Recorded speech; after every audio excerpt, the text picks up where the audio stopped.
Nothing was wrong. You had food. You had a house. Maybe you even had achievements. But your body never felt safe. That's the part no one talks about. When you grow up with narcissistic parents, the damage is not always loud. It's not always visible. It's neurological. Your nervous system gets trained to scan for threat instead of rest. A healthy child learns, home is safe, I can relax. But in a narcissistic home, safety is unpredictable. Love depends on mood. Approval depends on performance. Affection depends on obedience. So your body adapts. You become hyper-aware of tone shifts. You monitor facial expressions. You anticipate reactions before they happen. You weren't dramatic. You were surviving. And over time, survival becomes your baseline setting. Not calm, not rest, but vigilance. That's why even now, years later, your body reacts before your mind understands why. Because your nervous system was wired in chaos. If you're always on edge, this is why. Your body learned that peace could disappear at any second, so it stays prepared. You sit in a room and automatically scan for tension. You replay conversations to check if you said something wrong. You overthink texts. You feel anxious before meetings. You apologize even when you didn't do anything. This isn't weakness. This is conditioning.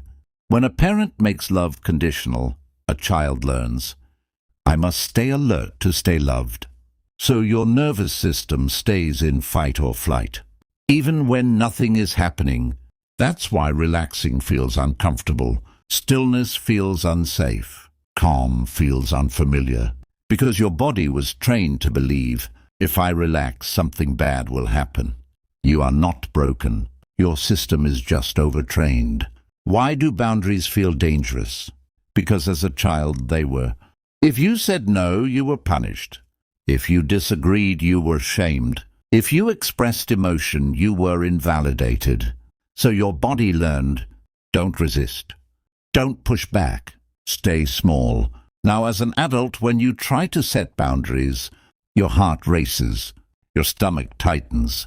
You feel guilt before you even speak. Not because boundaries are wrong, but because your nervous system remembers. You also feel responsible for everyone, their mood, their comfort, their reactions, because growing up, you had to manage the emotional climate of the house. You became the regulator, the peacemaker, the invisible stabilizer. That role rewires you, but it was never supposed to be yours. Here's the truth. Your nervous system can rewire again. It learned survival. It can learn safety. But safety now will feel unfamiliar at first. When you stop over-explaining, when you stop over-apologizing, when you stop chasing approval, your body may panic. That doesn't mean you're wrong. It means you're detoxing from conditioning. Healing is not becoming someone new. It's teaching your body that calm is not a threat. That silence is not punishment.